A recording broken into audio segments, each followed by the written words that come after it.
விழுப்புரம் நாடாளுமன்ற தொகுதி திருக்கோவிலூர் அருகே முகையூர் பகுதியில் பறக்கும் படையை கண்டதும் 2,25,000 ரூபாய் பணத்தை காரில் போட்டுவிட்டு சிலர் தப்பியோடினர். இத்தொடர்பான கூடுதல் விவரங்களோடு இணைகிறார் செய்தியாளர் குணாநிதி. குணா, விவரங்களை பதிவு செய்யலாம். பணம் யாருடையது என விசாரணையில் தெரிய வந்திருக்கிறதா?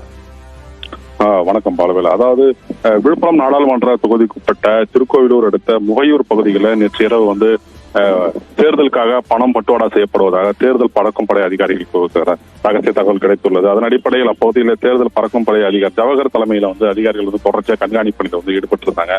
அப்போது அந்த பகுதியில் பாத்தீங்கன்னா பொலிரோ காரில் வந்த சில மர்ம நபர்கள் அங்கிருந்த வாக்காளர்கள் பணம் பட்டுவாடா செய்திருந்தது தேர்தல் பறக்கும் படை அதிகாரிகள் கண்டுபிடிச்சாங்க. உடனடியாக காரில் இருந்தவர்கள் பணத்தை போட்டுவிட்டு காரையும் அங்கேயே விட்டு தப்பி ஓடியதாக தெரிகிறது. உடனடியாக காரை சோதனை செய்தல காரில் இருந்த 2,25,000 ரூபாய் பணம் மற்றும் அந்த கடத்தலுக்கு பயன்படுத்தப்பட்ட அந்த காரையும் தேர்தல் பறக்கும் படை அதிகாரிகள் கைது பறிமுதல் செய்திருக்கிறாங்க. தொடர்ந்து தப்பியோடிய நபர்கள் குறித்து தேர்தல் பறக்கும் படை அதிகாரிகளும் காவல்துறையும் விசாரணை மேற்கொண்டிருக்கிறாங்க. பலர் நன்றி குணாநிதி, விரிவான விவரங்களை பதிவு செய்தமைக்கு. வேலூரில் பாஜக கூட்டணி வேட்பாளர் ஏசி சண்முகம் நேதாஜி சந்தையில் சென்று வியாபாரிகளிடம் வாக்கு சேகரித்தார். நேரலை காட்சிகளை பார்க்கலாம். கூடுதல் விவரங்களோடு இணைகிறார் செய்தியாளர் செல்வம். விவரங்களை பதிவு செய்யலாம்.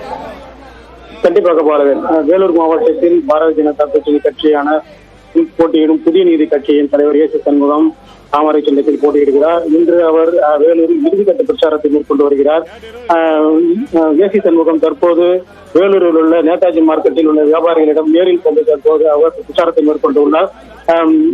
தற்போது அவர் வேலூர் நேதாஜி மார்க்கெட்டில் உள்ள வியாபாரிகளிடம் சென்று ஒவ்வொரு கடையாகவும் சென்று அவர்கள் பாஜகவிற்கு வாக்களிக்குமாறு தற்போது அவர் பரப்புரை மேற்கொண்டுள்ளார். இதில் முக்கியமாக அவர் கூறுவதென்றால் வேலூர் மாநகராட்சிக்கு உட்பட்ட இந்த பகுதியில் இருக்கும் நேதாஜி மார்க்கெட்டில் மிகப்பெரிய கட்டிடங்களை எழுப்பியும் அவர்களுக்கான கடைகளையும் தாம் கட்டி கொடுப்பதாகவும் தங்களுக்கு வாக்களித்தால் அதை அவர் நிறைவேற்றுவதாகவும் கூறி தற்போது வியாபாரிகளிடம் அவர் இறுதிக்கட்ட பிரச்சாரத்தில் ஈடுபட்டு வருகிறார். பாலவேல். நன்றி செல்வம், விரிவான விவரங்களுக்கு.